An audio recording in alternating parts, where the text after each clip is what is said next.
Thank you, ladies and gentlemen, for joining us tonight for a special edition episode of the Discipline Therapy Podcast with your two hosts, Mr. E.L. Discipline, and with him always, Suhey Sotomayor. Yes, we have a special guest. Very special. Guest. Finally, well, I told y'all to bring you Yes, you on did. Yes, you did. as soon Yes, as you did. you published. I'm so proud of you. Thank you, man. I Finally, a appreciate it. published author. Well, you're the one that helped with that, man. I got two authors over here. Don't expect a book coming out of here. It's not happening, okay? But wait. Before we start, let me just clear the air. Oh, Yep.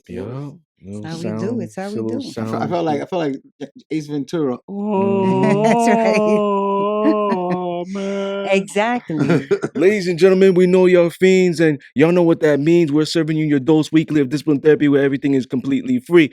See if you subscribe. There's no monthly fee. It's free. It's judgment-free, sucker-free, censor-free, sensitive-free, and plenty of liberty. God and the ancient ancestors are great, and that means everything else is straight. So go grab your wine, popcorn, or my favorite roll of blunt. But the main thing is make sure the children are in bed. Why? Because we have that soul food and sometimes vulgar conversation. Prepare your mind to be fed. Light one up, inhale life, and exhale strife. Ladies and gentlemen, once again, you are tuned into the Discipline Therapy Podcast. We're here. All right, we got a special edition episode With a special guest. Good friend of mine. Man, I could list your accolades. We'll be here for like 3 hours. List three because you got three good ones. Comedian, host of the R&R show, entrepreneur, Author, new author, clothing line now. Retired wrestler who has the belt. I'm still keeping it. They're not getting it back either. He's gonna keep that one. And DJ.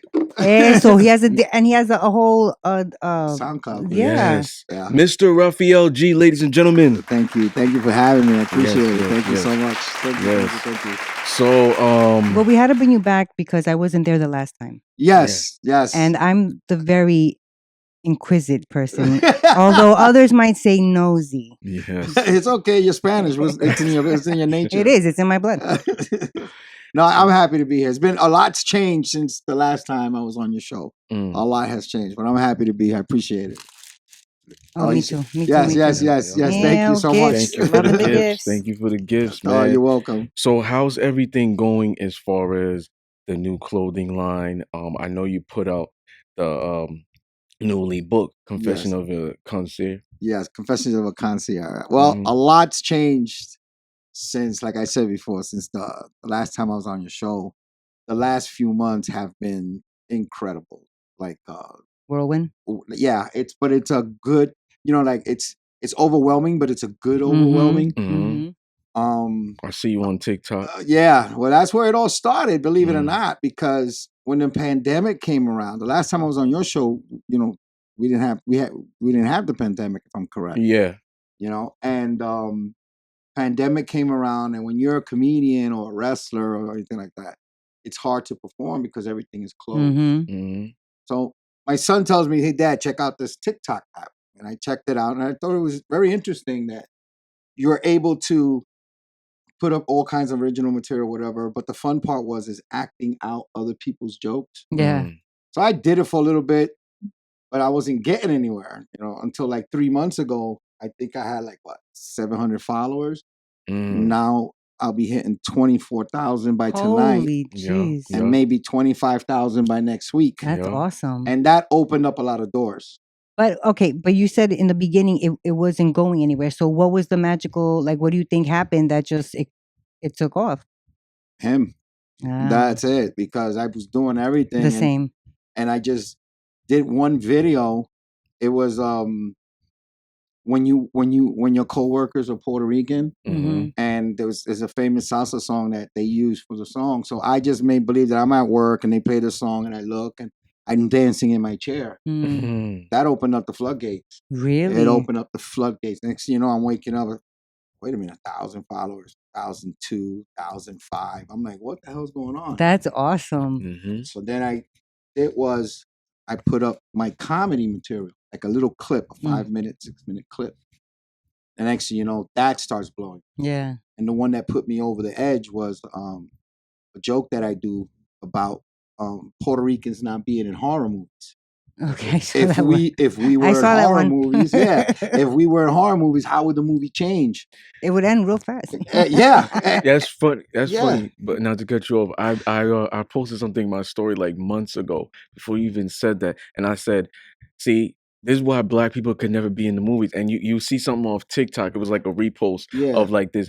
This is how white people are. They'll scream and then they're like running and they'll trip over something. Like, yo, black people, they'll be out of there. That the That's movie will it. be done just It's like she done. said, quick. It'll And I was be like, done that's why they quick. don't have black people in the movies. That's So when you right. said the Puerto Rican thing, so talk We're about that. survivalists. Well, to me is honestly speaking, okay, a lot of these horror movies are supernatural. As everybody knows, being a Caribbean Puerto Rican, I know you're Haitian too, and we have a very spiritual upbringing, and we believe that when something bad happens, we go get that chicken and we go get that and we clean the house. Superstition. So in the movie The Exorcist, if you think about it, if it happened in a Puerto Rican household, we're not calling a priest. We're not calling cops. We're going to call, Doña Cuca, la santera from up the block. She's going to come with her people, and we're going to do everything we can to fight whatever it is that's possessing this little girl. So what I did was I just basically said, this is how we would do it. And it took off. And you acted it out. It took off, and I acted it out. But one of the I just want to give a shout out to somebody. His name Eugene Perez. He took that skit and him and his wife acted it out. They actually had somebody on the bed looking like Linda Blair in the movie The Exorcist, and here they are dressed up all in white with chickens and everything. And they're going to the sound of my routine doing the exorcism as a Puerto Rican, bro. That was like a big honor to me. Great. I was like, holy shit, like bam. And I just started doing it all the time. Like I would take a comedy routine from Lavelle Crawford, and he talked about he did a joke about that Tupac said, "I wonder if heaven got a ghetto." And he said, "I hope not, because I want to go to heaven. I don't want to go to the ghetto." You understand what I'm saying? So in the routine, he says, can you imagine an angel coming up to you in a lowrider with the ski hat on, saying, "Yo, we're gonna do a drive-by on Satan. Are you down?" So I acted it out. I did the angel. Yeah, I saw that. But with a tank top and glasses and the hoodie looking like a hood. And I did that, and everybody was like, "Dude, you acted out the joke. That's our imagination." Right. You did that, and it kept on, and that opened up the books. Yeah, that opened up the doors and everything. And then, of course, I went to somebody. I'm not gonna mention his name. I went to somebody one day, and I was remember I called you. I said, "Yo, man," because I'm reading his reviews on his books, right? All positive. Of course, you get some knuckleheads that say dumb shit, but I said, "Damn, I remember I told this kid, write a book, do something." He's got like 1,000 books out right now. Almost 1,000. Almost. So then I'm like, damn, I have something sitting in the clouds, which is Confessions of a Concierge. But it was actually a journal that I was writing, because when I was a concierge, you wasn't really allowed to have like a laptop or be on your phone. Smartphones wasn't advanced as it was now. And I was writing, but looking at the residents who live in the building. And I'm like, damn, man, you guys have something that a middle-class father would love to have. A nice apartment, parking garage, a pool, and all this stuff. A doorman. And you guys are miserable. I mean, miserable. I had never seen people with money that close. Miserable. So I was like, what, let me write this down. And that's all I did for like 2-3 months. I was like, just write down what you were observing. Yeah, and I have their names, their real names, and I'm okay. This one and this one is. But when I spoke to him, I was like, you know what? I can't give their names. I don't want to get sued. So I gave each character their own name, like the sheriff, the hippie, the Irishman, right, the soldier. There was a gay couple that were very dear to me. I called it the doctor and his groom. Oh, that's nice. He was a doctor, and the other one was a teacher. And I wrote everything down. I put it down. I sent it to Discipline. The first thing he hits me up, he goes, "Dude, you got to put this in a book." Yeah. He's like, "You got to put this in a book, because you're telling the story like I would do on my show, on the R&R show, because Discipline is a big fan of my show, and he's also been on the show. He knows when I tell stories, I go beyond. Yeah. Like I cross that line. Right.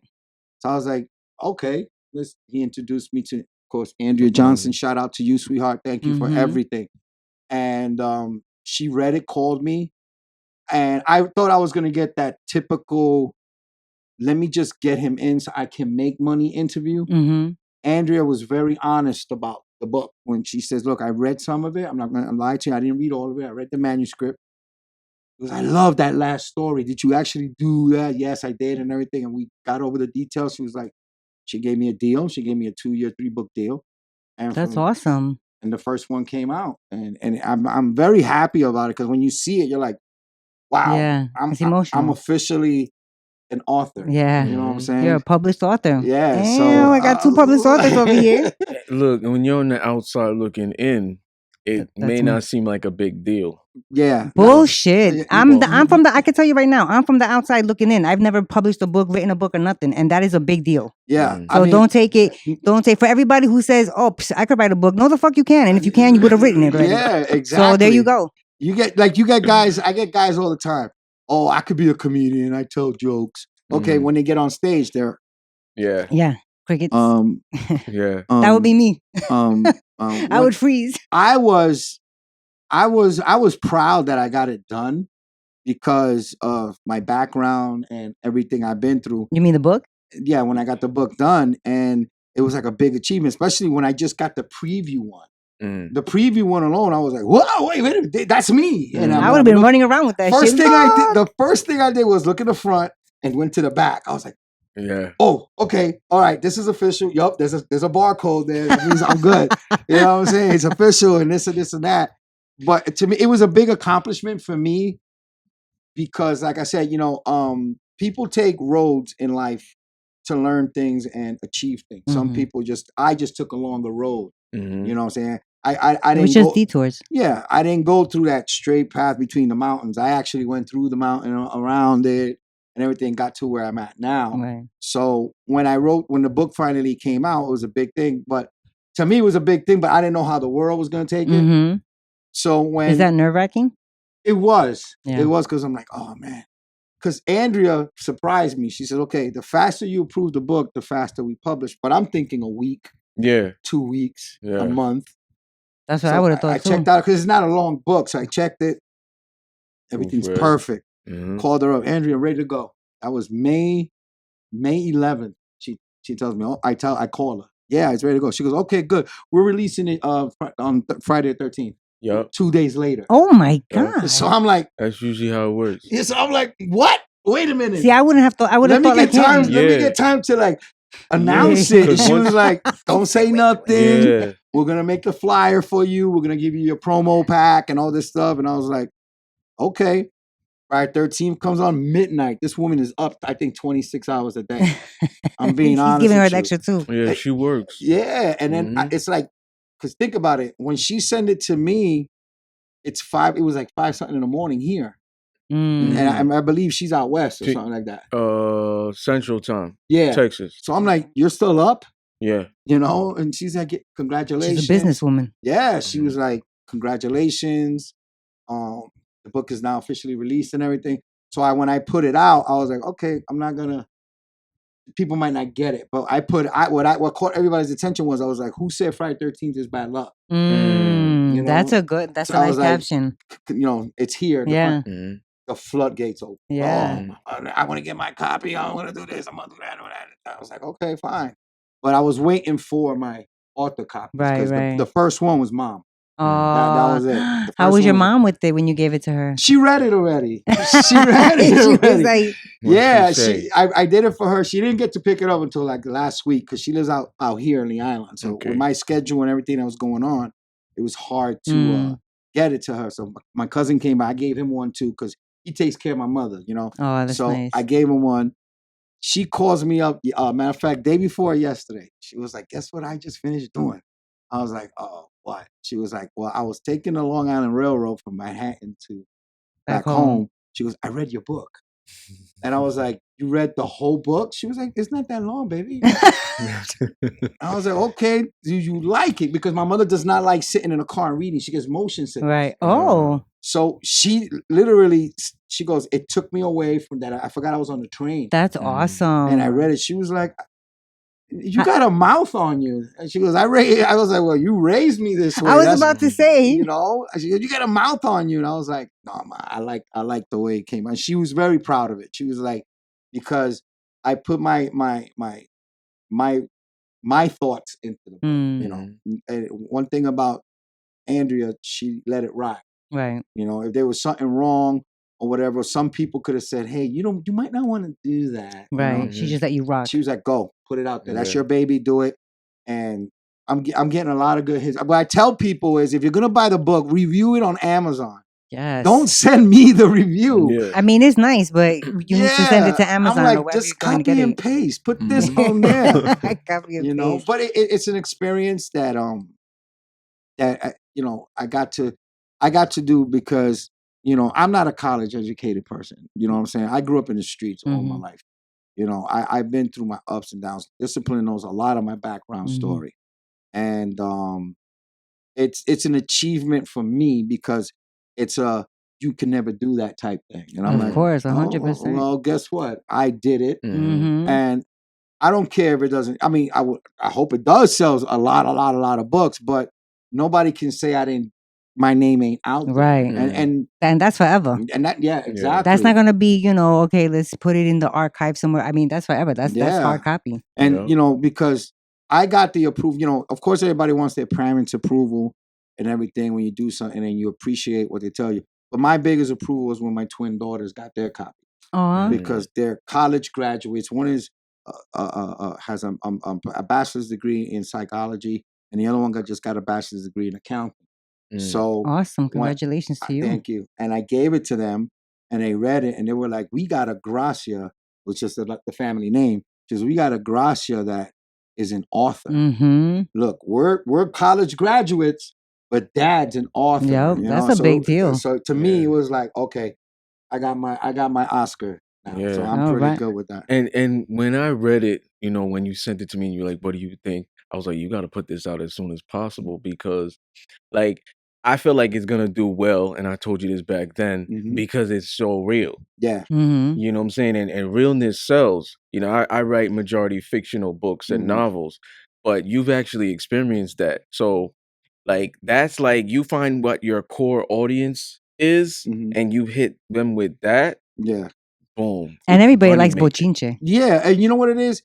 It's also a book where people can see not only how ugly the world can be, but how good the world can be. Because not everybody in this book that I talk badly about. I mean, I didn't say that because I was envious or whatever. Right. This is what I saw. Right. You know, this is what I experienced hand on. Right. Like, these are people who are college educated, business owners, career people, making 6 to maybe 7 digits a year. And a lot of them, you're like, are you really that stupid? You know, I mean, there's a thing called common sense. Yeah. Everybody should have that, you know?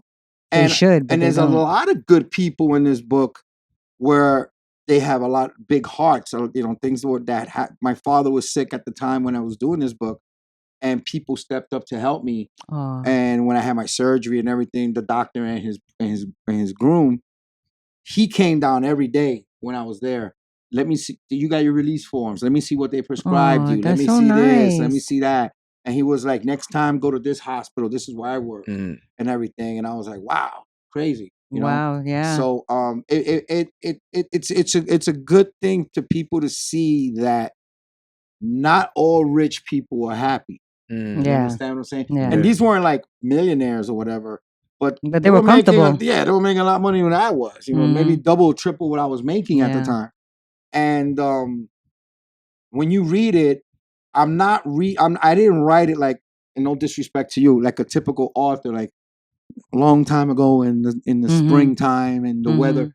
I said, this is what happens behind closed doors. And here I am, a Puerto Rican man with a family of 4 trying to make and I got to deal with this bullshit. So when I told the story, the way I write is if I'm having a conversation with you. That's how it's going to come out when you're writing it. Right. So when you're looking at it, I'm talking to you. Right. You'll be so like, it's a narrative. Right. Like I put a nickname or slang, and people might not know what that nickname or slang means, but I'm going to tell you in the book. Listen, before you start looking up and wondering what the fuck it means, this is what it means. Continue reading. You know what I'm saying? So they'll be like, oh, now I get it. So you're throwing some education in there as well? What I did was I was raw and ready with this. It's like, as he should be, because he's the host of the Raw and Ready show. No? Yeah, and I was raw and ready with it, and it was like to say it like it is, speak it like it is. I mean, nobody. There's no city tougher than New York City. I don't care about LA. I don't care. No disrespect to them. The gangs and all. Ain't no city tougher than New York City. Because this is the gateway to America. You have to, if you pick. Like the song says, if you make it here, you can make it anywhere. Yep. And when I wrote this as, oh, dude, I don't give a shit how much money you got. You're not treating me like this. Shit, right? That's good. Now let me ask you a question. So these are all separate stories of people. Yes. Okay. So is there a favorite story that you have there? My favorite one would have to be there's actually 2 of them, to be honest with you. My 2 favorite ones is The Irishman and The Doctor and His Groom. Okay. And what makes those stories? Well, besides the doctor and the groom, he was very nice and wanted to help you out when you were sick and all that. What about the Irishman? The Irishman is, you have to understand, Irish people are the Puerto Ricans of Europe. I'm going to keep it as real as I can keep it. They drink like us. They fight like us. They love their culture like we do. They love their music like we do. It's just that they do it in a different language from what we do. And he was a man that when he came to this country, there was times he had to sleep in a park because he didn't have no money. And he's not an old man, but as an immigrant, not knowing people and stuff like that. And he built an empire. Oh, wow. Good for him. From scratch. I don't want to say the name of the company, but he has a company. They're the guys who create like the platforms that you see in these big buildings where they put the towers or cell phones. Oh, wow. So he'll get contracted by Sprint, Verizon, AT&T, and they do the design, and they go to public buildings or private buildings, and they put this stuff up. So then these telephone companies can come in and put their connections on there. So he built this stuff. So at that time I was working a 4-day work week. I wasn't really making any money as a concierge, but I want to tell why people I became a concierge, because it was during the recession of 2009, and I got laid off. I didn't really have no work. A buddy of mine owned a FedEx route. Okay. And this building was on his route. Oh. So I was delivering there for a while. But it was the only building that I saw that the super was sitting in the front desk. Oh. Everybody else had concierge. So I'm, and I got to know him, real nice guy. His name was Jose. Shout out to you, Jose. I said, Jose, what are you always doing up here in the front? He goes, because these kids never come to work. They don't know what work is. I got to cover the shift. That's awful. So I said, are you looking for a concierge? Because I was tired of walking up and down stairs with boxes. I'm not that young. So he was like, you want to do this? I was like, yeah, how much is it paying? So he told me how much it was paying. And I was like, I'm making that now off the books. Right. I said, I don't want to be doing all this stuff, whatever. So I applied. About a week later, I got the job. I was there for 2 years. And I'm happy I got it, because as a concierge, you get money. Yeah, tips and all that stuff. Yeah. So going back to the Irishman, when he built his empire, I was working 4 days a week and everything. And I was telling, we used to have conversations as men. And he goes, well, at that time, my father was sick and I would have to take some time off or work around the schedule or whatever. And him and I were talking, and we were trying to renovate my father's apartment because at that time he had lost his leg. So we had to get like a ramp to go to the bathroom and all this other stuff. And I was telling him about it. And he was like, oh, okay. I didn't think anything of it. He goes upstairs. He comes downstairs with a $4,000 check. So I'm like, in tears. I'm bawling. I was like, you can't do this to me. He was like, no, I know what it is to take care of your parents. So I told him, I said, if you want me to accept this, you got to let me work it back. And he was like, no, Rafael. I said, no, I can't take it, because, I don't, first of all, I don't want to get fired. Right. Secondly, you don't, we only know each other here. Right. But I don't see your work persona. I see your persona. Right. So I said, let's work out something. So he was like, you know what? I got a deal. This is a donation. Take it. Nobody has to know nothing. He goes, I got a lot of guys in my crew that don't speak English. They speak Spanish. You're off Thursdays and Fridays. You want to make some money. Oh. So I said, what do I got to do? Just drive them to my construction sites. Keep an eye on them. Anybody does anything stupid, pick up the phone and give me a call. I said, okay. Think anything of it. Got my construction hat and everything. I've always been somebody who likes to get in the dirt with people. Yeah. I'm doing that. I didn't know I was making $45 an hour just to drive a couple of people. So every time I got money, I was Does like, he still, is that spot open still? So I was like, what are you doing? He was like, you got to earn your spot. You earned it.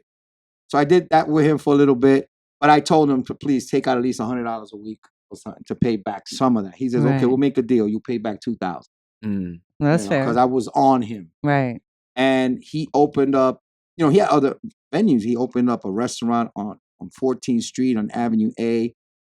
And he knew I was in the entertainment business with, the R&R show at the time. And I had a DJ at the time. So he was like, hey, man, I want to bring business to my restaurant. He had a big floor you could dance on. He goes, would you guys DJ a Halloween party for me? That's awesome. And I said, okay. He was like, what are you charging? I said, well, it's two of us. It's a holiday party and everything. It's like $1,000. He says, okay. I said, what? Yeah, just be there at 8 o'clock. We'll close it down like 1. Okay. He went up there, speakers and all before, all the new stuff. So when he walked in, gave me an envelope for $1,000. He goes, set up and everything. Free food, free drinks. We packed the place. Wow, that's awesome. Because we also told him, if you want this to be successful, have a contest. Best costume. First winner, $200, whatever. He was like, oh, he loved it so much. We went back and did it New Year's Eve. Hey, look at you just making money. Another $1,000. And back then, 2009, 2010, that's a lot of money. I had to give him a chapter in the book. I had to. Because it goes to show that he never forgot where he came from. Yep. You understand what I'm saying? Like, he'll tell you, he didn't wear fancy clothes. He would come in with his Irish accent. Sometimes I used to close my eyes. And I know it's 2 different countries, but I will close my eyes. And I said, this is Mel Gibson walking in. Ralphie, how are you? Did you eat anything? I'm going to go get some grub. Do you want a beer or something? And I'm like, and I'm working in a shirt. Yeah, sure, no problem. He goes, good. I'll be right back. And big, fat white guy walking out. He comes back and all these people like, good evening. Hello. Oh, stuffy. He was coming in. What up, brother? What's going on? And I was like, yeah. And I had to give him a chapter. I had to. Now, let me ask you a question. What do you like more, doing the comedy or writing the books? Well, the book for right now, because I heard a little birdie told me something. Yeah, that birdie's right. I like, to me, it's comedy because I'm telling a story. Yeah.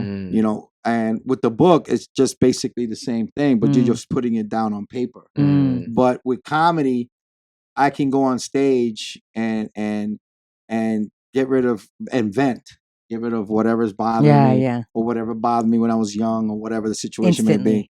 And comedy is the cheapest psychiatrist in the world. To me, laughter is medicine. I agree with that. Because with the comedy and with everything, and with the TikToks and everything, I got to meet interesting people, good-hearted people. And I hope, I want to know if I can say this.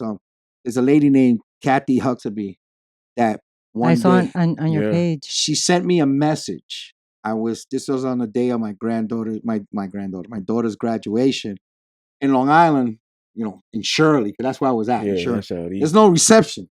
Yeah. So I was kind of happy I wasn't getting anything because I was spending time with my family and everything. when I got back home, the phone was going crazy. And I'm like, oh, the messages, these are texts. And I look at my phone, I get a message from Kathy saying that she loves my work. I make her day. She watches my videos every day during her dialysis. So I'm like, wait a minute, what's going on here? As I'm reading it, she goes to dialysis 3 times a day. 3 times a day? Yes. I mean, 3 times, I'm sorry, 3 I was times about a to week. say, 3 that's times a week. awful. 3 times a week. And she got what's called renal. Raynaud's? Yeah. And she's in the bad stages of it. That she's now needs a kidney in order to survive. And she uses my videos and my comedy to help her go through it. Wow. And when I read this, I'm bawling. I was just about to ask you that. I'm bawling. And of course, the lady I'm with, she's with me and she goes, babe, what's the matter? She thought something happened to my kid. I was like, nah, listen, nah, babe, this is something else. And she's like, what is it? So I showed her the message. She starts bawling. She's like, you're making an effect on somebody. Yeah, you're touching people. So I hit her back up. I said, please send me your address and everything. I want to send you some shirts and stuff like that.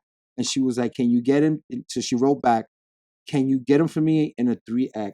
That way it'll fit over my catheter. And I was like, nah, I got to do more than just shirts. You know what I'm saying? I got to do more than just shirts. So I sent her the shirts and everything. She gave me her number. I call her at least 3 times a week. That's so nice. I try to, because she goes Monday, Wednesdays, and Fridays. I call her Tuesday, Wednesday, Saturday, because I give her a day to rest. Right. Because there's a lot. She's there for 5 hours. Yeah. You know? So dialysis is no joke. Yeah. So I talked to her and everything. And then I was like, I got to start a GoFundMe for her. You know? Because even though she's on the list and, you know, she's recently had to let go of her job and, you know, she didn't ask for any of this. Right. You know, but I wanted to know She just reached out to you as a fan. I wanted to find out and everything. She sent me pictures and she sent me proof of everything because I told her, look, if I'm going to do this, I got to show people that it's true because too many scammers out there, you know? Yeah. Once I got to know her story and everything, I put it out. I just recently put it up there. It's taking its time. It's really not picking, but it's starting to little by little. People are starting to share it. Yeah. And I'm getting messages from people like, what's her blood type? So I found out her blood type, gave it out to them. A lot of them, her blood type is A positive. So a lot of people in the Florida area that are fans of mine, they're actually going, okay, we're going to go donate blood, see if we're a match. That's so nice. Like. So I'm praying to God that will help her out. So when it comes down to comedy and writing, I'd rather do the comedy. Right. Because I can express myself.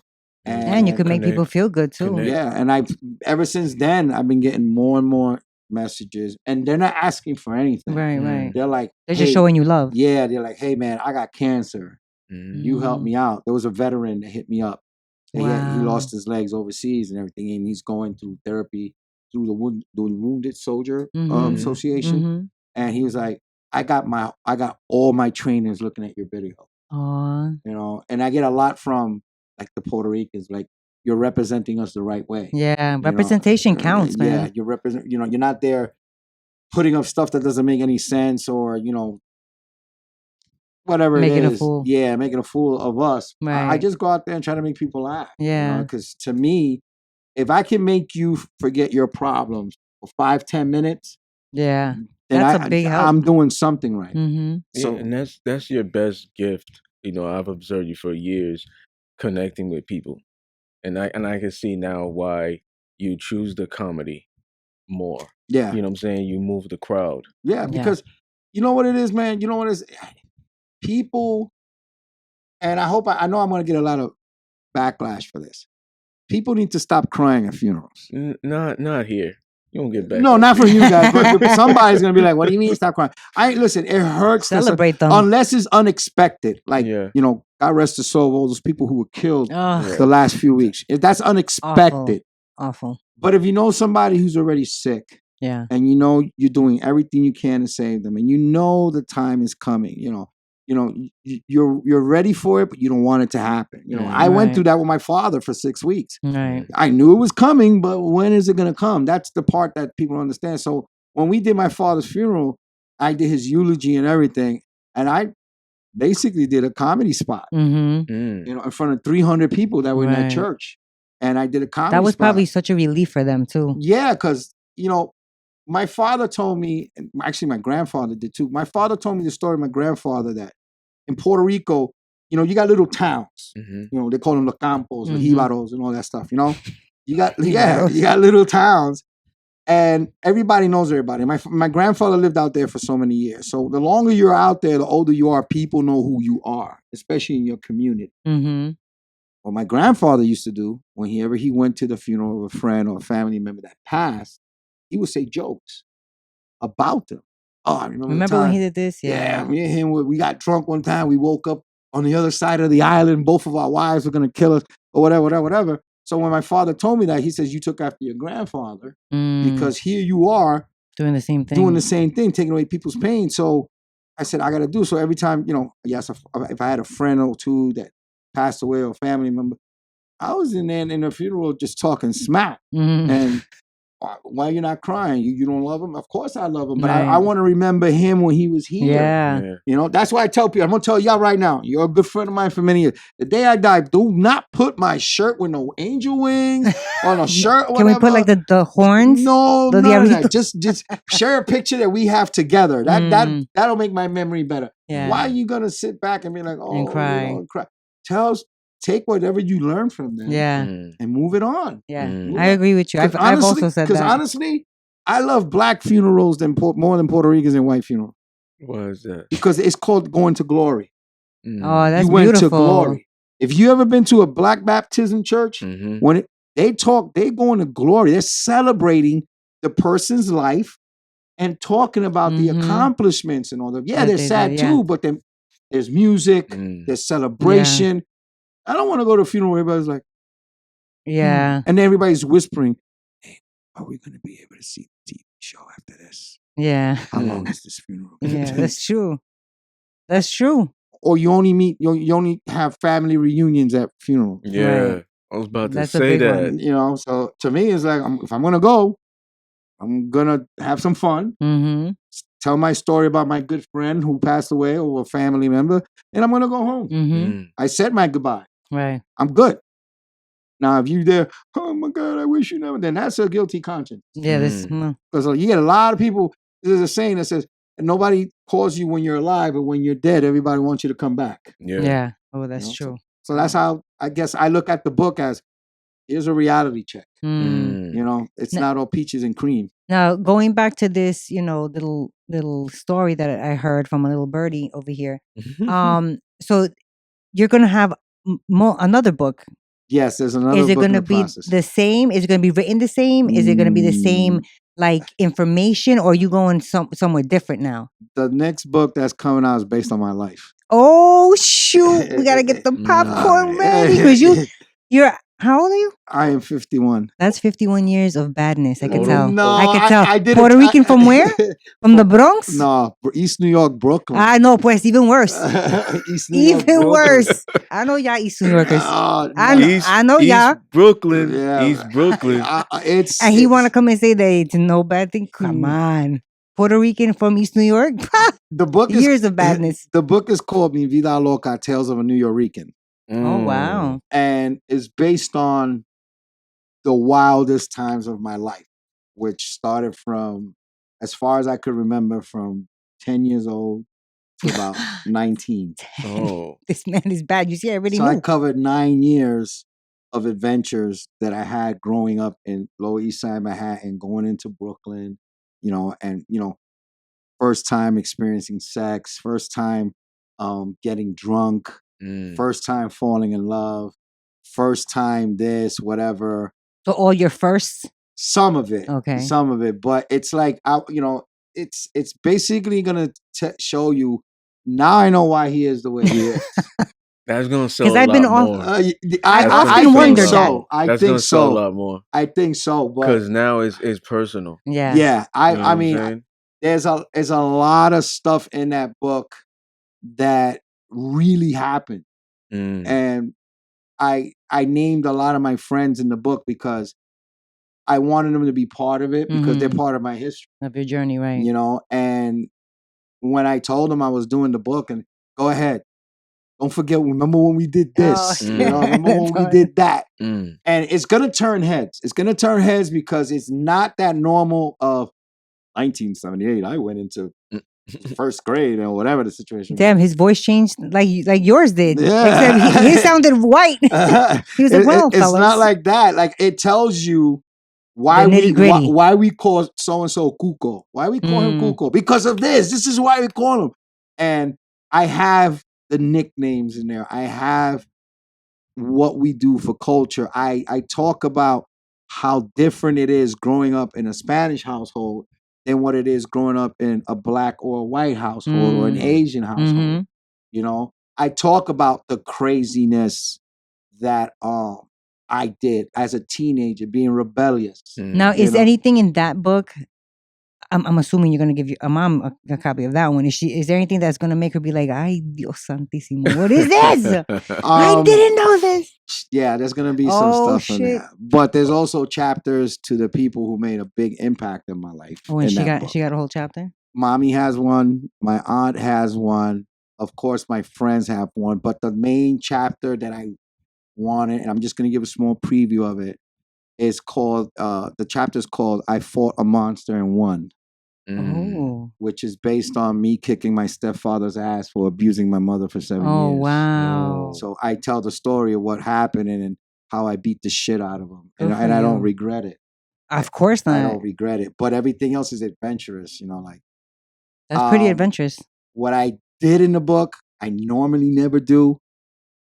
I had to contact the girl I lost my virginity to. Oh, to clear it? To let her know that I'm going to talk about the experience. And we're good friends on Facebook to this day. Right. We went out. That's when we were like 14, 15 years old. I need to know when the hell this book is going to be out. Because if he's talking about, I got to let her know how this went down. I need to read about this shit. Yeah, if word comes, if everything goes fine, I should be pushing to release it maybe at the end of the year or beginning of next year. Because I want this one to coast. Right. Because I was like, I want to put 2 books out. He was like, slow down. Yeah. Slow down. I told you that because of experience. Yeah. He was you know like, what I'm saying? Slow down. And it made a lot of sense. Yeah. Because you're excited. Oh, the first book. I read it. Let's do another one. No, do this one. So you're pacing yourself. Right. So I said, you know what? Let people get a sample of how I tell a story with this. And I'm very proud of this one. Don't get me wrong. I'm very proud of this one because this is my baby. This is my first one. It's my firstborn. But the second one is more personal. Yeah.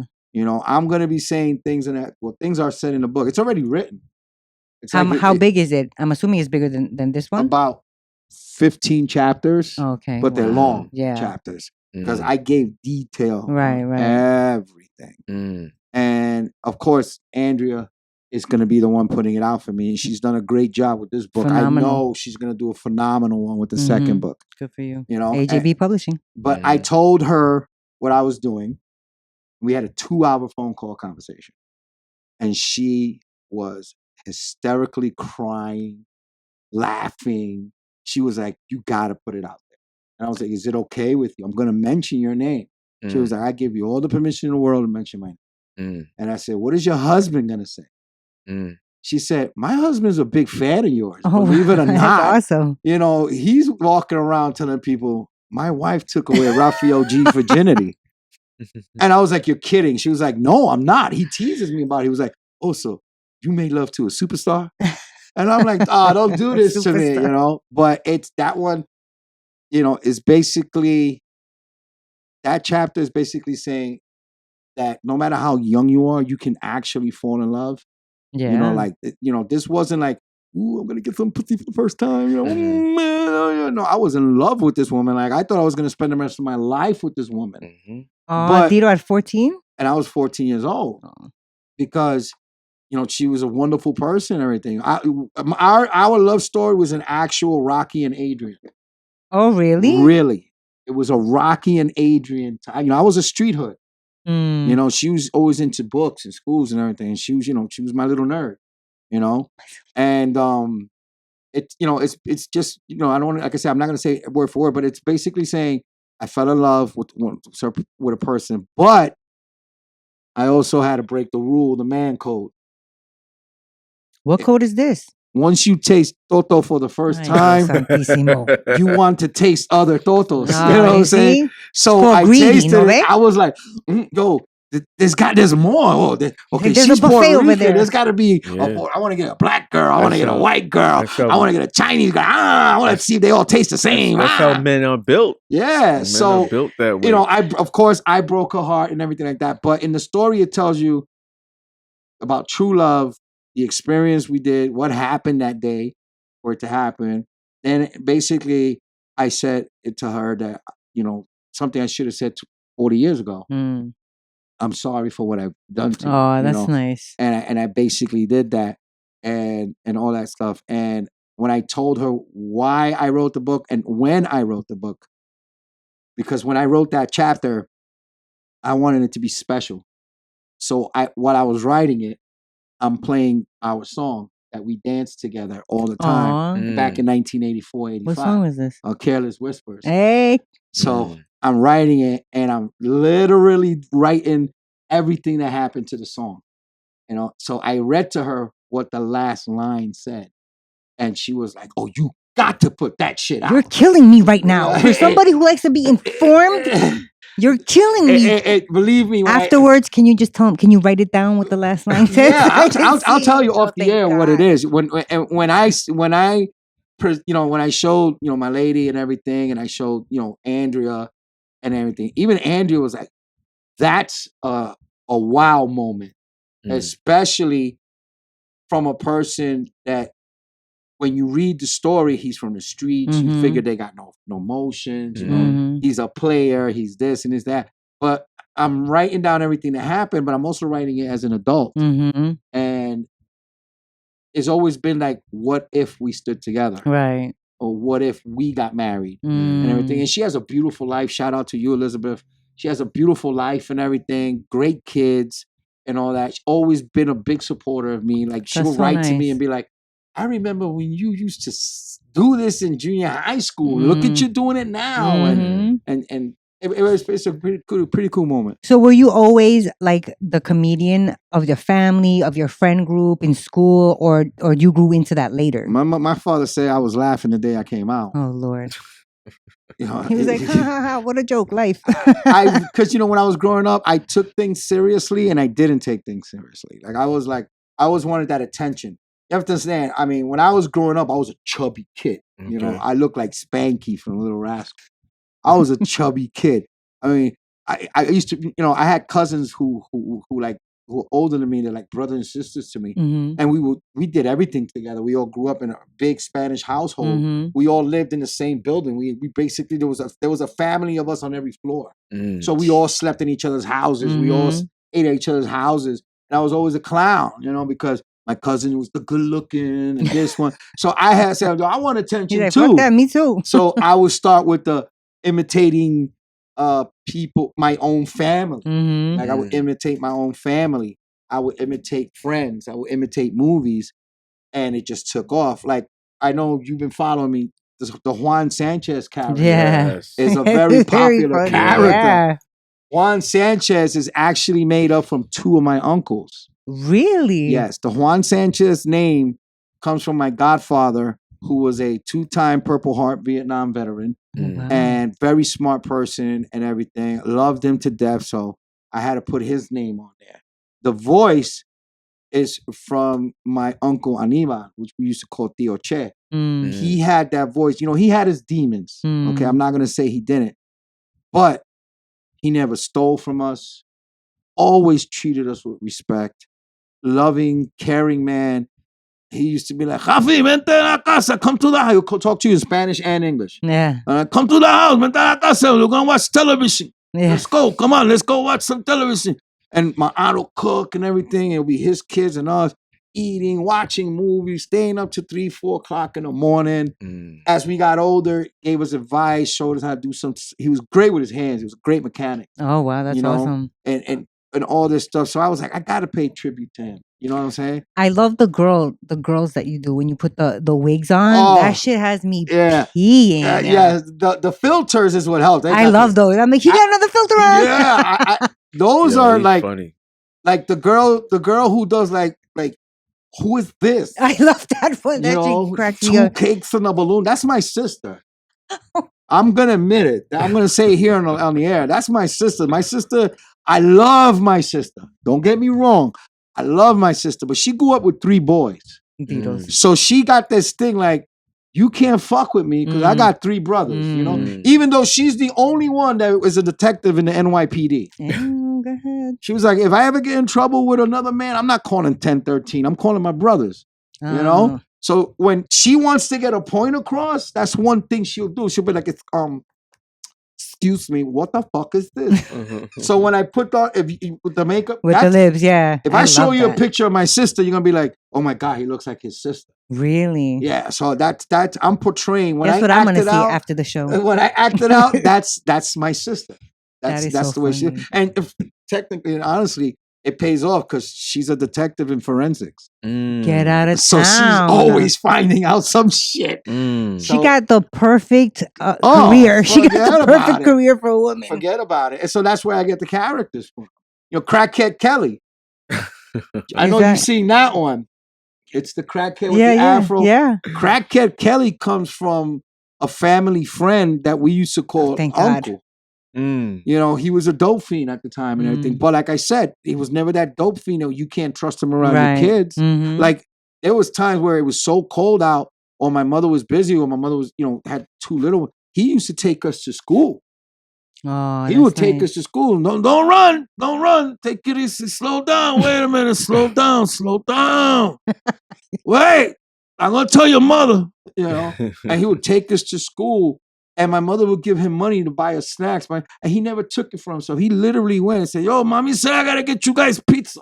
All right, so he would get us pizza, and my mother, whatever he did with it, he did with it. But he never put us in danger. He would actually help us before anybody else would. And we trusted him. We knew he had his demons, and that's where the Crackhead Kelly character, because he had a Puerto Rican afro, had the beard, had like a caveman type face. And when I saw this filter, I was like, yo, that's my uncle. That's my uncle.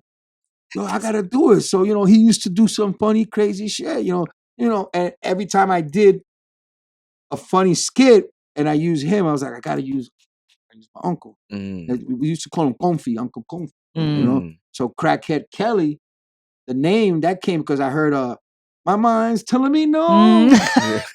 You know, but the crack is telling me yes. So I was like, oh shit, R. Kelly, he's a crack. Okay, Crackhead Kelly.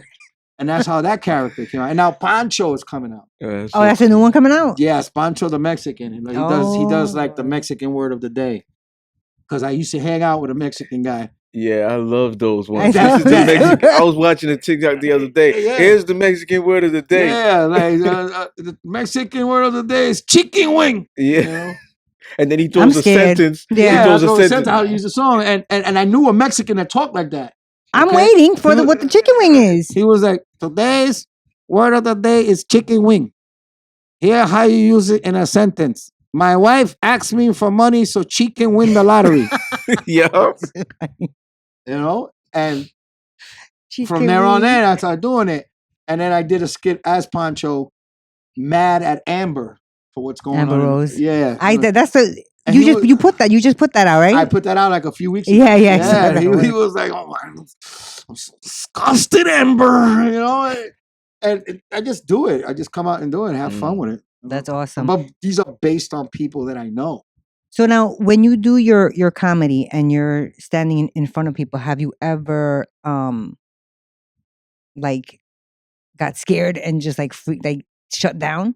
Has that ever happened to you? Stage fright. There's the word. One time, because in the very beginning? No. The first time I was it was a natural thing for me to go on stage. Yeah. Because I was like, I'm a diva. So I'm like, oh, you're looking at me? Okay. I want to do this and this and this and this and that. But it was one time where nothing went right. And it was like embarrassing because we did what we call ghetto comedy clubs, which is not really a club. Like we actually did a show in a chicken spot. Oh, shit.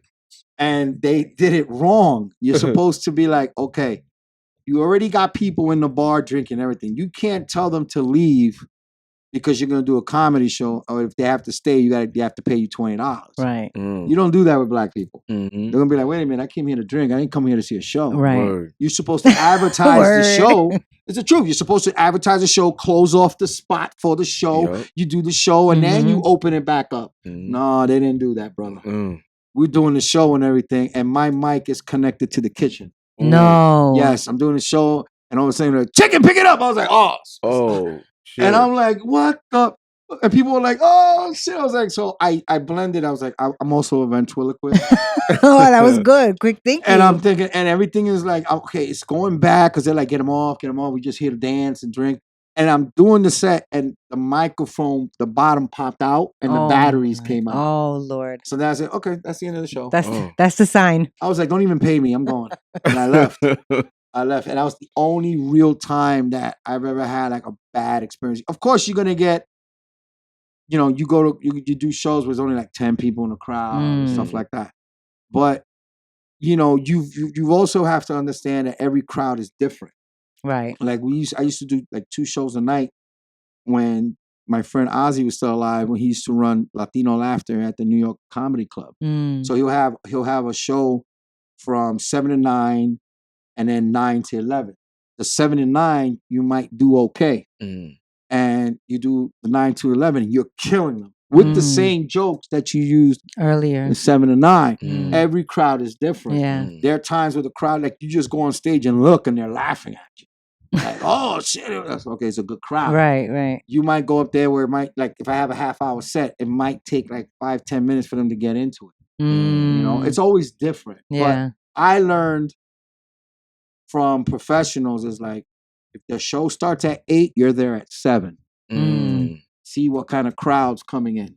See, that's why he's so punctual. Oh, I'm always like that. That's something I mentioned today with him. Like, I knew you would be on here on time. Like, you tell him a time, he's here 5-10 minutes prior. Hey, listen, I would have been here earlier if there was no traffic. I would have been at least half an hour early. Yeah. Me too. Because the way I am is I like to learn what kind of crowd I'm getting. Because remember, being a Hispanic doesn't mean your jokes work with everybody. That's true. So when I first started out, I was always on one side of the fence. I was always Spanish. A buddy of mine who got me into, there's a club out here that used to be called McGuire. All white people. Is it Governors now? No, Governors bought it, but Governors was also with them. I went out there. He brought me out there, and I did a contest called Funniest Man in Long Island. And I'm the only guy that wasn't from Long Island. Everybody else was from Long Island, black, white, whatever. And they had 3 rounds. I went through every round, beat it, won the contest and everything. And he told me, use both sides of the fence, because there, when I got officially booked there, when I became what's called a house comic. There are some white people that love to see that Spanish element.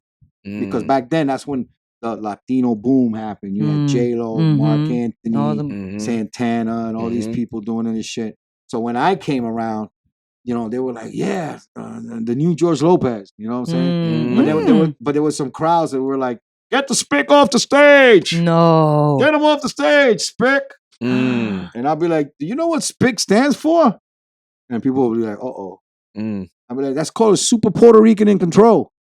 And then the crowd will go nuts. See, I would have said Spanish people in control, but whatever. And the crowd went nuts, and then they started opening it up. So then, me being that my older daughters are half white, half Puerto Rican, and I seen that Irish side, I seen that Scottish side, so I started using that on stage. Incorporating like it. One of the jokes. Smart. Once I fixed myself up to say, this joke about Santeria is not going to work here, but this is going to work here. Right. You just had to tweak it. Right. So I did a joke that, yes, I'm Puerto Rican and I'm married to an Irish and Scottish woman. And people be like, yeah, right, dude, we're one of us. And I'll be like, I'm going to tell you this right now. I'm Puerto Rican. I ain't taking no shit from your white girls. So then they'll be looking at me like this. I said, so I had to get drunk one time with my woman. She was like, Rafa, go throw out the garbage. So I became a Spanish version of Mel Gibson from Braveheart. I was like, okay, bitch. I'll throw out the garbage, but I'm not doing the dishes. And they went nuts. That's awesome. They went nuts. And at that time, there was a song called 500 Miles. Well, I will walk 500. 500, yeah. That came out. I was like, yo, I got so drunk with these people, I became Irish for a minute. I was walking around going, I would walk 500 miles. And they loved it. They loved it. And of course, the imitations is what really put me on. You know, when I did the Hulk Hogan, the Forrest Gump, Bill Clinton, or I would do an Indian man, or I would do a gay guy, whatever. Because you can, if you know how to imitate people, you can make them imitation say things. Is the best thing next to flattery, right? Yes, because or something like that. Something like that. Best form of flattery. He was like something like that. You can make them say things that nobody else will say. That you would like. I have a joke where I'm fucking Marge Simpson in my dream. Like I'm having sex with her. Okay. And she's giving me oral head and everything. And she's like, oh my God, this tastes so good. Oh, Jesus. Baby, let me lick your butterfinger. You sound just like her. And I'm like, oh, mama. So you know how when, in the movies, the guy grabs a woman and goes like this. She got that hair. So I'm like this. And I'm like, you like it, mami? Te gusta, te gusta? She's like, oh my God, yes. Oh, bust in my mouth. Bust in my mouth. And they're like, oh shit, that's Marge Simpson. Yeah. You know, they love That's that hysterical. shit. And I just go on and just make fun of people.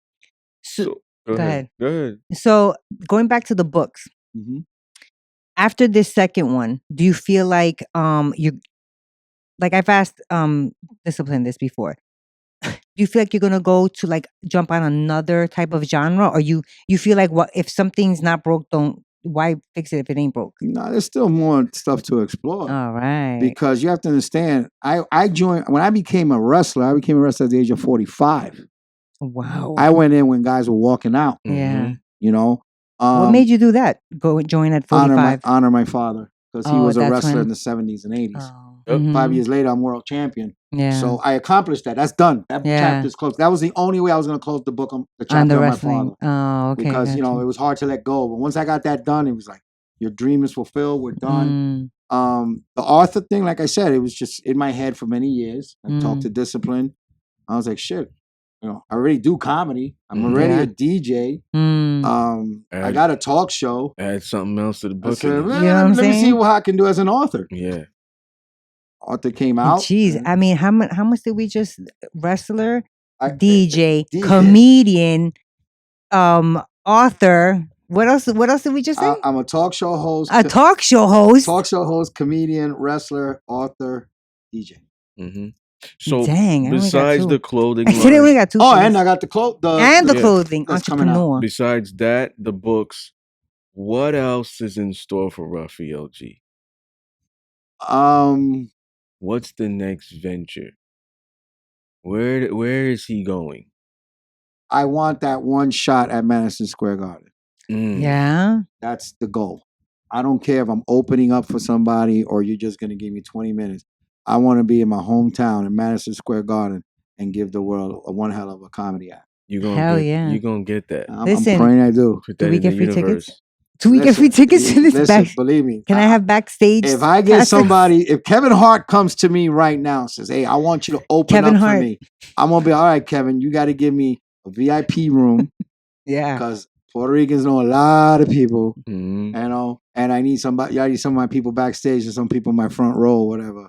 But my ultimate goal now is to take it to another level. That is so awesome. Good because like I said this so many times before I've even said it on my show. I've stood on the other side of the fence looking at inside the kitchen and I'm seeing that pie on that table, you know, because I mean, I don't know if this could have happened. God has a way of doing things. Yep. I've been doing comedy since 1999 and now I'm starting to get some feed, you know, some opening. I had to go through some obstacles, you know, with health wise, marriage wise, whatever responsibilities. Divine timing. So when now that it's coming up and opportunities like this, being, you know, on shows like this and doing comedy shows and a book coming out and getting as popular as I can, you know, because it's weird to be walking down the street and somebody recognizes you. That's awesome. You know, it's awesome, but it's weird. Yeah. I'm telling you right now, I was at a restaurant with my family having dinner, and there's a lady on the other table, and they're laughing and looking at me, laughing and looking at me. I'm like, something's up. But I see she has her phone. I was like, I think she didn't recognize me. Didn't say anything of it. A friend comes up, she goes, my friend wants to know if it's okay to take a picture with you. That's so cool. And I was like, tell your friend she wants a picture with me. She has to come over here and act. So her friend, I didn't want to bother you and everything, but is this you? And she's one of my, I said, yes. You want to take a picture? She was like, oh my God, yes, young lady and everything. Took a picture. Her mother was like, oh, we watch your videos. We watch this. I went to, everybody knows cigarette prices are expensive. I go to the Siggy spot, where it's, nothing but Arabics that run the shit. And it's 5 o'clock in the morning, and the kid is watching my videos on the counter.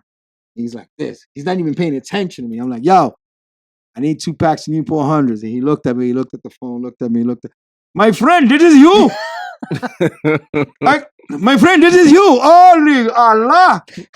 This is you, my friend. I said, yeah, it's me. Oh, shit, I'm going to follow you. I say, oh, you like it? He goes, oh, I watch all your videos.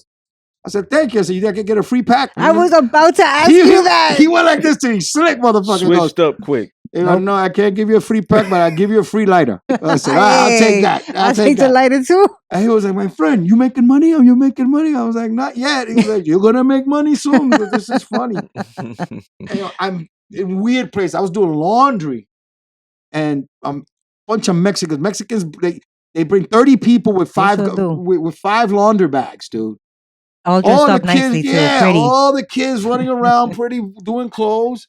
And when a kid comes to me, he's watching one of the Poncho videos.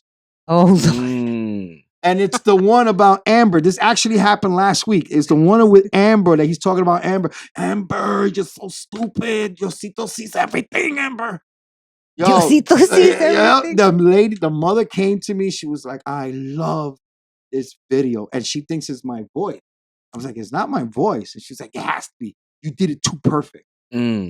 That's crazy. So I was like, so she was, please talk like Pancho. Can you talk like Pancho? She said, please do. Yeah. Please. So I was like, you know something? Sometimes I don't understand why you people always going to 100 people to do laundry. And they're rolling. That's hysterical because it's true. Rolling. She was like, okay. They're like, that's true. So here I am in a laundromat taking selfies with them. And I'm like, hey, it's a weird feeling, but it's good. It's a good feeling. Yeah, you have to get used to it, especially if you're going to do Madison Square Garden. I believe me. People are like, "What's your goal?" I said, Madison Square. Give me the Hulu Theater in Madison Square Garden. That's all I have. That's awesome. And that'll happen too. I don't care if I do it for free. Just give me that one opportunity when New York can come see me to do it in your own hometown. Come on, that's like winning the World Series. Yeah, you know, that's awesome. But I also told Andrea, and I'm going to pull. I hate to say this, but I'm going to tell her. I told her. I said it's either this one or the next one, but I'm winning an award for one of these books. Hey, all right. I told her just like that. And she was like, I love the confidence. I said, I've read books of the ones that won.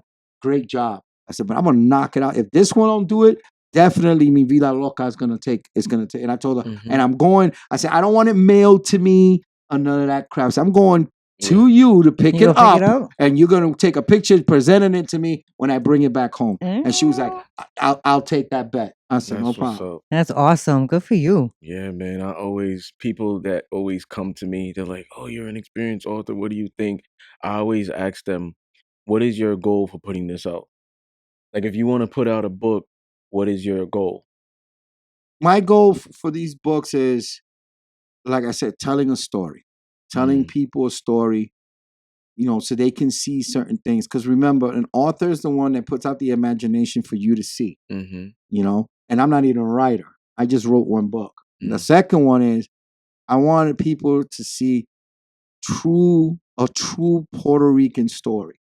Not the ones you see on TV. Not that West Side Story. I want to live in America. None of that. I like this is the way. I like it too, but this is the original. Right.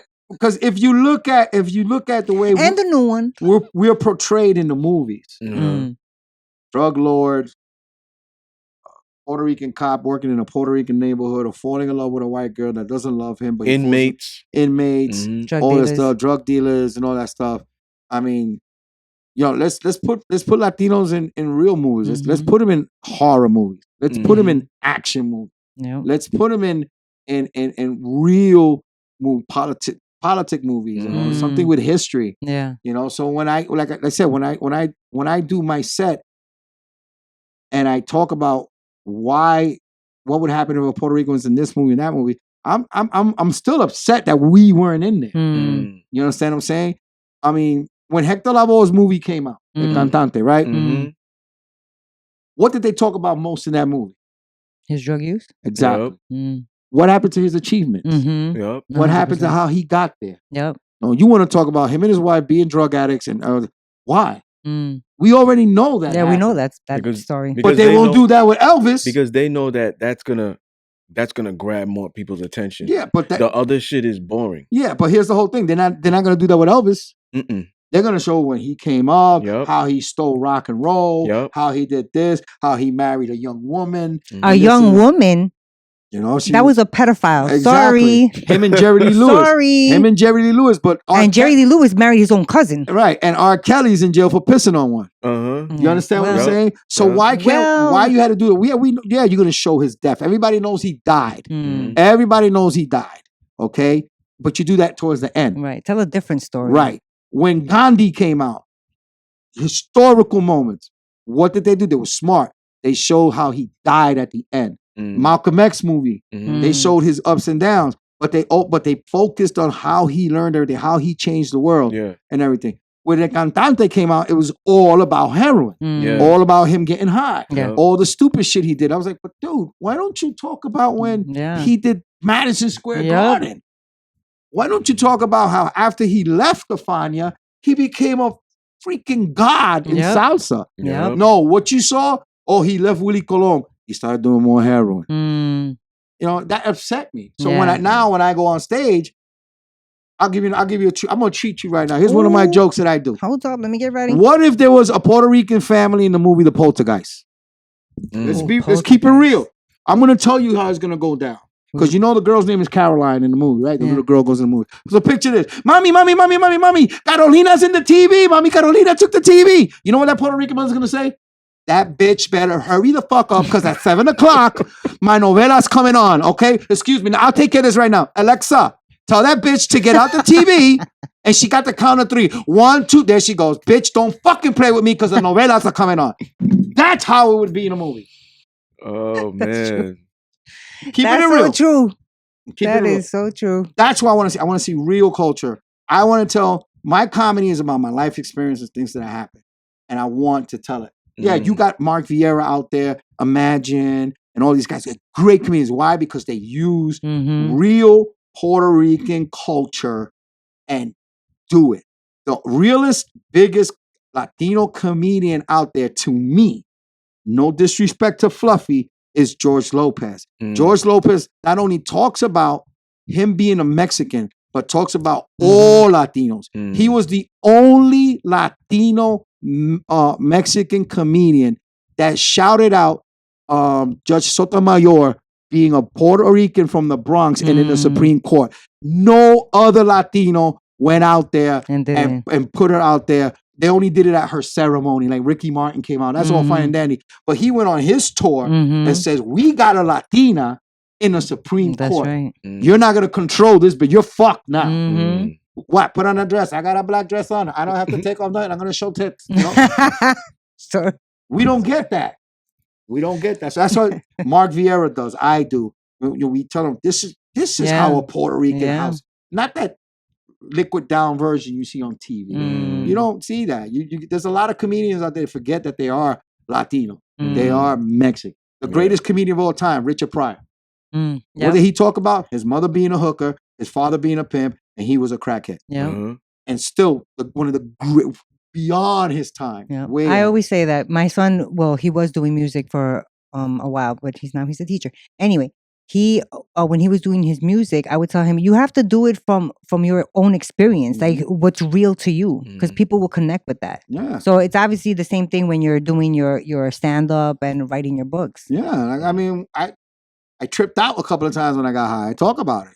I just exaggerated. And people are like, that never happened. I remember one time I did a show and somebody said, that never happened. My brother was sitting right there. He goes, I'm the one that took him to the hospital when it happened. Oh my Lord. You know, so they were like, well, it's so funny. He was like, yeah, he took pain and turned it into comedy. Yeah. You know, and they were That's like, a gift because not everybody could do that. They were like, that really happened? Yeah. You know? So, any of your children have that funny bone?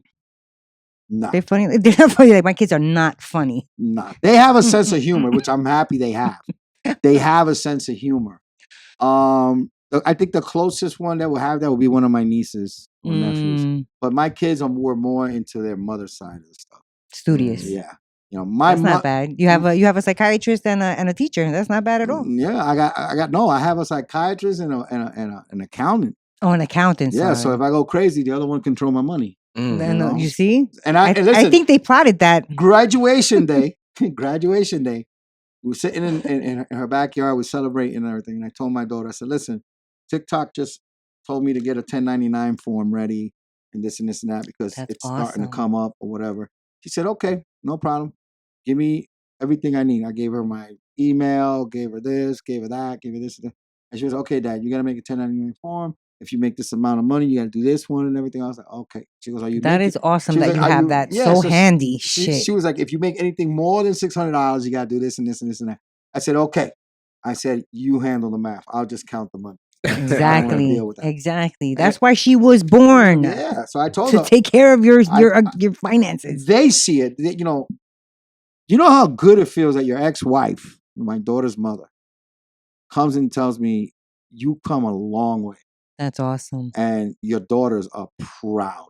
You know, and I'm like, but they don't say nothing. She was like, they take after your ass, your stubborn Latino pride. You know? And for my daughters to come and tell me, because we didn't have a really good relationship. I mean, we had a good relationship, but they were raised by another man who I'm very proud of saying he's a good man. He's like their father. Nice. And when things started happening, they didn't come and say, hey, I want this, I want that. Their first thing that came out their mouths was, yeah, we don't see eye to eye.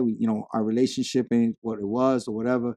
But I can sit back and say that's my father. I'm proud of what he's doing. Oh, that's so to me, nice. that's like the biggest accomplishment. Yep. And then it opened doors, communicating more and everything. Mm-hmm. They come up with ideas. Oh, that's so cool. Yeah, because one of them, the older one, Cassandra, they're twins. Cassandra, she sees a video of me with the filter, the women filter. And she was like, I always thought, and she duetted it. And she wrote down, I always thought I looked more like my mom until this motherfucker put this filter on. And here we are, and she's watching me. So I said, okay, you want me? I'm a motherfucker. I do you want even better. I duetted one of her videos in the filter, did the same facial expressions as her. That's so funny. And she goes, oh my God, Dad, I look like you. So then the other twin jumped in. She was like, wait a minute, I want to be in this too. So you got three of us that look alike doing this crazy music that they listen to and everything. And they're like, wow, we didn't really notice that. Yeah. I was like, well, you notice it now. There's no denying I'm your dad. Are they identical twins? Yes. Really? They said the doctor. I need to see pictures, man. The doctor said they were fraternal. They're not fraternal. They're identical. Really? They're identical because we proved it at the graduation. One has an Apple phone. One has an Android. So they switched? No, the one that has the iPhone. Has the iPhone. She's a psychiatrist. The accountant has an Android. Oh, so the face recognition. Right. So she goes, well, when we was talking about in case anything should happen, this and this and this and that. I said, well, if anything happens to your sister, you can open up a phone. She goes, I can't open up a phone. I said, here, look at it. Boop, opened up. She was like, I told you. Wow. She goes, there's no way you're fraternal. Gotta be identical. I mean, even the one who owned the Apple phone was like, I didn't even know she could open my phone. I was like, you're fucking twins. Yeah. Do they look a lot alike? Yeah. A lot alike. A lot. When they were born, it was like, okay, we know one is a little taller than the other. I would have had to like paint a nail or something. What we used to do, after she used to put different color hair bows. Oh, yeah. In the beginning, smart. when they were baby. When they got older, the attitude and the character, you were able to tell who was which. That is so funny. It was a crazy experience because they never ate at the same time. Oh, really? Wow. One will wake up and eat, go to sleep. The other one will wake up. And so That's good. Yeah, I was about to say that's good. They were kind to you even as babies. They're like, I'll go first, No, you it go wasn't after. There kind. it is. It should have been Wow. at the same time so we both can do it. That's what what Oh. I'm saying, because most twins. Because you're like, okay, it's 2:00 in the morning. Cassie, we're gonna feed you. You go to sleep like about 3:30, about 3:45. Chloe's crying. Okay, we gotta feed you. Now, Chloe just woke up Cassandra. I know. Oh no, Cassandra woke up Chloe. What the hell? Stop crying! Oh no. And that's how it happened. But it's fun. It was fun at the time, you know, because you got two human beings that you made. Yeah. You're like, oh shit, twins. I would have been crazy with And that. of course, with my wife, who I met after her, I got a 25-year-old son and a 21-year-old girl. Oh, that's so nice. Yeah. So you have 3 girls, 1 boy? Yep. And my mother raised 3 boys, 1 girl. How? My mother got all her girls. My mother She was always, like, yay! I want girls. I want girls. My mother has 14 grandchildren. Wow. 3 are boys. Wow. Yeah, she's girled out. All girls. Wow. Any great grandchildren for your mom? Not yet. Not yet. Not yet. Not yet. I hope not. Goodness. Not soon. That's a lot of I'm kids. dying to become. I mean, I'm a grandfather by love. I got, Mm. you know, my lady's grandkids, and of course, a young lady that I consider my daughter. She has 2 of her own. I'm a grandfather by love. I mean, like, I'm grandpa. I'm literally papa. Right. You know, grandpa, papa. And I spoil them rotten when I can. Right. So even everybody says, if you're spoiling these, Right. Imagine when you get your own. Right. Oh, forget about it. You ain't gonna stop me. No way. I'm gonna do everything. He's like, I'm gonna take the baby with me on the road. Definitely. That's a definite that I'll bring them, spoil the shit out of them, and then drop them off. Yeah. Let them Get do them all it. hocked up on sugar. Be like, there's your mom. Oh man, they're gonna have all kinds of shit. Pepsi, Coca-Cola. I don't give a fuck. He's only 7 months old. Give a fuck. There you those go. candies with the sugar. Oh yeah. I'm gonna do. You gotta understand. When I was young, like 5, 6 years old, my grandmother was the one that gave us breakfast before we went to school. Who gives a 5-year-old kid, Bustelo coffee? That's yummy. Listen, she understands what I'm about to say now. Bustelo coffee, okay, with milk and frosted flakes in it. Ay, Dios, yeah. For breakfast in the winter. I'm shocked that you don't know that. Dominicans do that too. Oh my goodness. But you guys, you're the only Hispanic race I know that puts hot milk in hot coffee. You ever been to their restaurant? What's that? Hot milk. Nigga, the coffee's already 200 degrees. With hot milk in this shit? My grandmother used to put a bowl. We used to have like a big wooden bowl. She used to rest her soul. She used to get up every morning, make fresh Bustelo coffee. She put milk and sugar in it. And on top of that, she put frosted flakes. So you would eat having coffee and breakfast at the same time. No, babe. It's 2 for 1. Go to school. Hocked up on coffee and sugar. Go to school. At first grade, I was always getting in trouble because I couldn't stay still. I wonder why. And then when you get older, you're like, my grandma, why you did that to us? Because your mother was a pain in the ass growing up, so I'm getting revenge. Ay, Dios. That's funny. Dude, I say that to my kids now. I can't wait until you guys have your kids. When my mother became a grandmother with all of us, she was like, you're all going to pay for everything you did to me. And we did. There's sometimes you want to be He said we did, I damn want to it. kill this motherfucker. Why didn't I pull out? Fuck. You pain in the ass. Motherfucker, not only do you look like me, you act like me. Shut the fuck up, you know? And my mother's going, wait, which one of your kids acts the most like you? believe it or not, my youngest daughter. Really? Oh, Do you sit back and you're like, oh my God, she's I'm a sorry, mommy. bitch. I'm sorry, mommy. She's a bitch, but I love her. Like sometimes I'll be getting it into with her, like arguing, and she'll stand firm. If she's right, my daughter, she'll be like, listen, Dad, I'm gonna tell you this right now. I'm like, oh, I'm like, bitch, you wanna fight? You know, other times they'll be like, all right, Dad, you know, okay, whatever. Okay, no. She was like, don't, Dad, I'm not done talking. Don't walk away. I'm like, oh shit, this bitch is controlling me. This bitch is controlling you. Yep, she sure is. She's tough. She's a tough one. That one's a tough one. You know, I think my daughters are stronger than my son. And I love my son. Don't get me wrong. He's no pussy. But my daughters, shit. He'll try to talk his way out of a situation if he has to. That's what I taught him. But the girls be like, bitch, wait a minute. They start swinging. Nah, Yeah. fuck that. What you said? Nah, fuck you, bitch. And I'm like, yo, stop. You're gonna get us. You know, that's the Crips. Shut up. Why do you think that is? I grew up that way. I've always been protective of my brothers and sisters, especially we had an abusive stepfather. So I was always like, I didn't like if I can deal with this asshole beating up my mother and all this, then I can take you on. You ain't shit. Right. You know, You're the oldest? I'm the oldest of 4. So that's where we get that. You know, I've always been to be a gentleman, but don't be a pussy either. That's one thing my parents always put in our heads.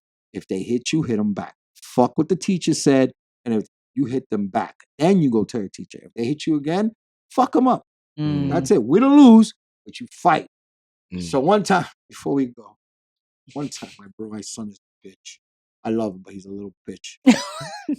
Not bitch like in a soft way, but he does shit and he makes me laugh. Tagging you know, like, ooh, I'm gonna get you for this one. Aggravate you. You know, now he's big. You know, he's a big kid. My son is a big kid. He's walking his girlfriend to the bus stop. We used to live in Queens, and his girlfriend called.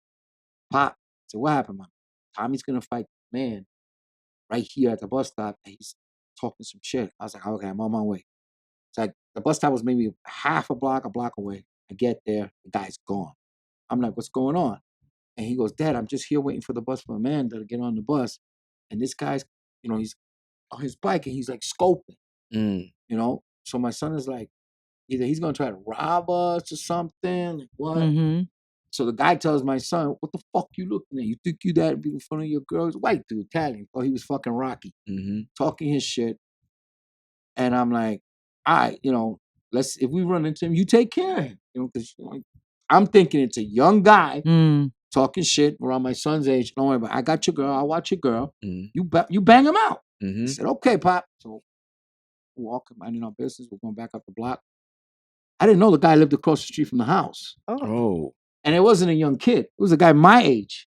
He comes out, yeah, so what now, motherfucker? He's one of those old thugs. What now, motherfucker? So I'm like, wait a minute, that dude's a man. That's not a kid. Yeah, that's a man. So my son's like, let's go. And I'm like, I got this. You watch your girl. And I went right up to his steps in front of his door on his porch. His people are right there. I didn't give a fuck. There was one there, one there. I was just focused on him like this. I got on him. I grabbed him by the throat.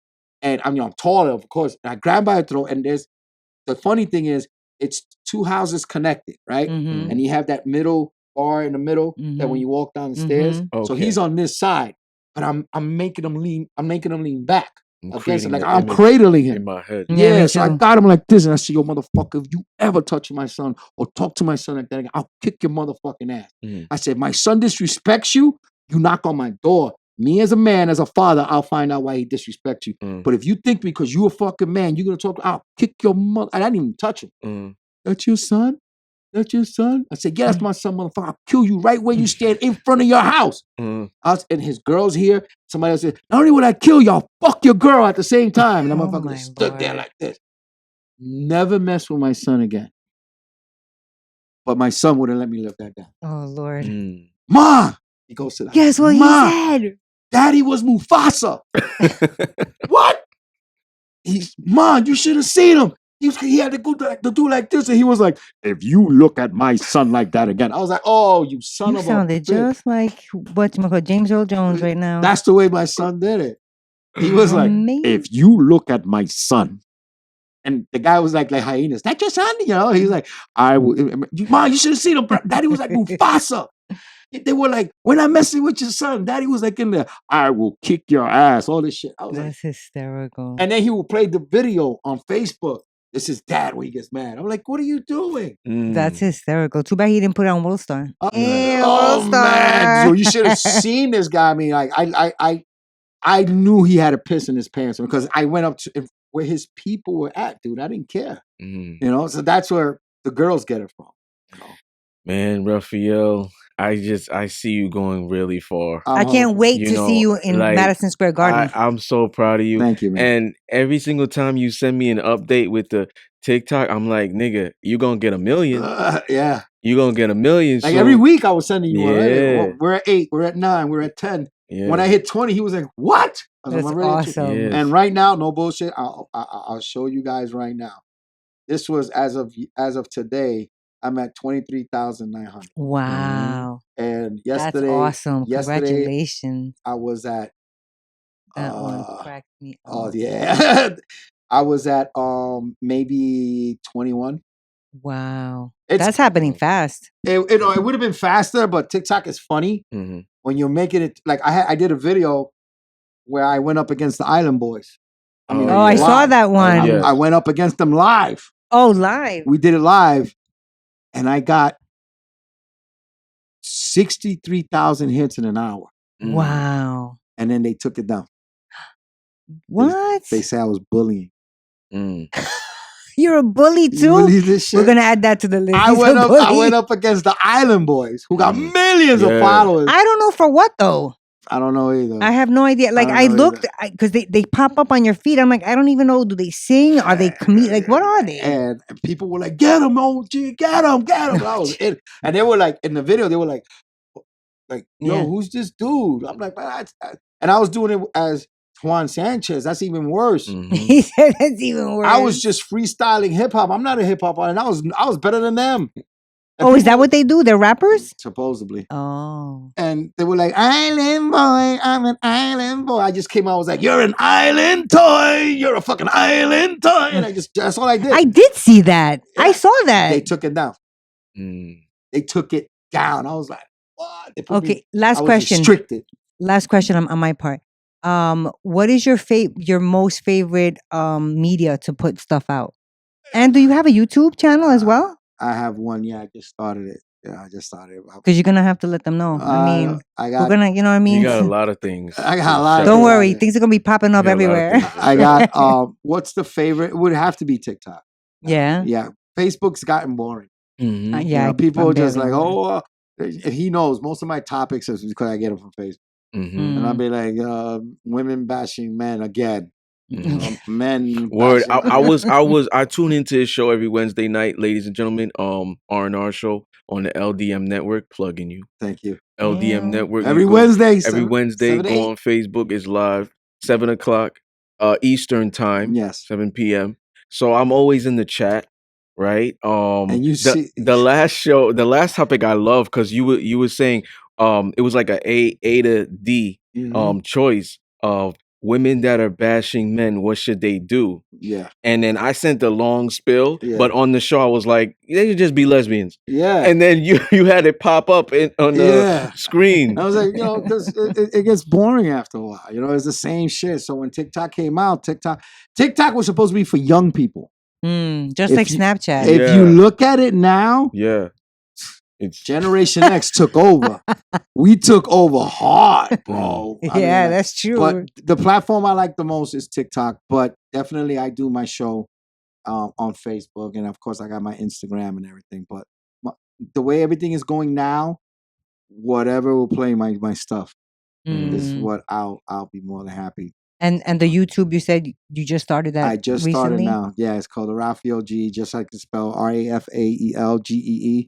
The comedian, just putting up videos. Everything is Rafael G. You can find me on Instagram, TikTok, Facebook. I don't do Twitter because I hate reading. So I don't do Twitter either. I don't do Twitter. I don't do Twitter. I don't have TikTok. No, mentira. I have TikTok, but I don't go on it. I told you. You better put some of your clips on TikTok. Yeah, that's what I was told also. I told you. And he knows I ain't wrong because him and I sat down. And in 2016, what did I tell you? Yep. What did I tell you?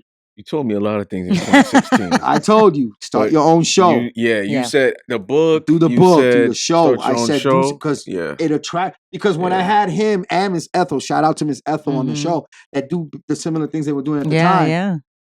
That show went off the roof. Yeah, I watched that one too. They were like, not only was it informative, it was funny. And we had so much fun. At that time, I had like a cast of 5 people on my show. And what makes is that they were real about their lives and what they do. Because the show Raw and Ready is about like Johnny Depp, Amber, biggest thing in the world. Okay, fine. Everybody's talking about it. I'm not gonna talk about it. I want to talk about what happened behind closed doors. I want to know what his maid watched, her lawnmower guy said, and then give my opinion on why this and this and this happened. Yeah. You know, when everybody did the Chris Rock and Will Smith thing, I did an actual reaction if a Puerto Rican was covering the Oscars What that happened? day. And, you know, we like to exaggerate, add things to it.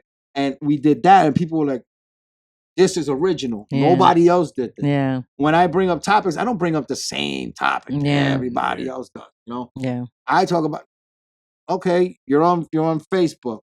You're putting up 1,000 selfies a day. Oh, I'm happy to free and happy, and this and this and that. Why? Why do women do this? Especially older women that shouldn't be doing what they're doing. So I bring it up, but I may have fun with it. I have fun with it, you know? Yeah, that's what makes this show unique. Any last final thoughts for No, anybody? I just, like I stated before, I can't wait to see you in Madison Square Garden.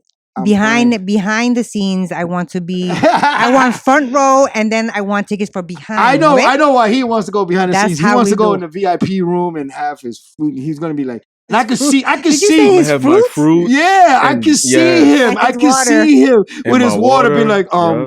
hey Ralph, those strawberries fresh. Yeah. Just for you, buddy. I got you strawberry, pineapples, and everything. Oh, that's great. Yep. Good luck on the show. I'll watch it Yep. from here. I Like, can watch see it it from happen. here. This I'm on my man popcorn. knows me. I can see him doing that. And I'll be like, I'm gonna for some people I know, I'm gonna be like, oh, they don't want red M&Ms. You know, take the reds out. Whatever. I'll eat those. My mother don't give a shit. My mother, I don't trust my mother in the VIP room. I don't want her in the VIP room. No. Why? I want my mother in the front row. I don't want her in the VIP room. My mother will chase, if you're good looking, my mother will chase. I you. do. Come here. No, of course, I don't know I don't want to go over the time. When my billboard got posted on Broadway, Yeah, it was we a saw that. big accomplishment for That me. was Yeah. awesome. And I have to say, thank you, Media Famous, for that. They did that for me. My mother it was one of the proudest moments of my mother's life. Of course. And she loved it. And she was like, look, that's my baby up there and everything. But the naked cowboy walked right behind damn us it. and it was over. She was like, I'm proud. She was but like, look wait at a that. second. She was like, espérate. Yo, come here. Look. That's my son. That's my son. And he looks up and she went to grab him. Ay, Dios. I want to know if this is real. Mommy, stop! What are you doing? She was like, look, I want to, is it fake or is it real? I'm not going to give him money for a picture if you don't let me touch. And I'm like, Mommy, stop! Yo. I like your mom. She sounds funny. You imagine if I'm doing a show or Mark Anthony or somebody's in the VIP room, I'm done. Yeah. They're going to love her. done. They're going to be like, you know what? We're putting her in a movie. Listen, my friend Imagine, he's a comedian, good looking guy at the time. My mother goes backstage. She loves men with hair on their chest. Oh. So she goes, I want to take a picture with him. I was like, go ahead, mommy, go. She took the picture. She's putting his hand in his chest. I'm like, Mom, stop. And Imagine being a comedian. And he goes, oh, you're going to call me daddy now. Oh, I'm Lord. like, you son of a bitch. And she's like, qué lindo. You're lucky if you was just 20 years younger. I was like, Mommy, stop. That's so funny. I love Oh, my family. They're man. nuts. They're nuts. Well, congratulations on Thank all you. your accomplishments and Thank you. everything that's still yet to come. Don't forget our free tickets for Madison Square Garden. Yeah. I'm gonna say it because Believe if me. God forbid that day comes and we don't get it, I'm gonna send you this. Listen, he knows I'm a diva. If I get booked at Madison Square Garden, he'll be like, get him now. He's about to post it. He's going to post it. Call him now. Make sure I got my fruits in the VIP. Yeah. You know, listen, that circle's very small. Not a lot of people going to be. There's going to be people going, hey, man, you going to Madison Square Garden? Yeah, buy the tickets. Is it $44.95? That's right. Yeah, do it. $44.95. Okay, I'll charge you $4.90. $44.90. Appreciate that, man. Nah, no I problem. also appreciate you coming through. Thank you. Good luck with all your success. Thank you. We've already talked about this. There's a reason why back in 2020 when you were in the hospital that everything worked out. I said that you're here for a greater purpose. And I appreciate that. This Thank is part of it. And I just can't wait to see where else you're going and what other endeavors that you engage in. Listen, I got a bucket list. I want to jump out of a plane and do stand up from the air. Be like, yo, what's up? I'm coming. Hey. Do something. But I appreciate all the support. I want to thank everybody who's watching. that have saw me from the beginning to now, and there's more things to come. I ain't changing. I ain't going nowhere because if I sell out, I'll get the hell out. I'm not doing it. I'm not doing that. I've always been an independent artist, and he knows I'll never go commercial unless you pay me like do a Viagra commercial or something. I'll do that, but Get that money. that's it. That's about it. You know what I'm saying? All right. You have any final? No. Once again, ladies and gentlemen, thank you for tuning in to Discipline Therapy Podcast. Peace.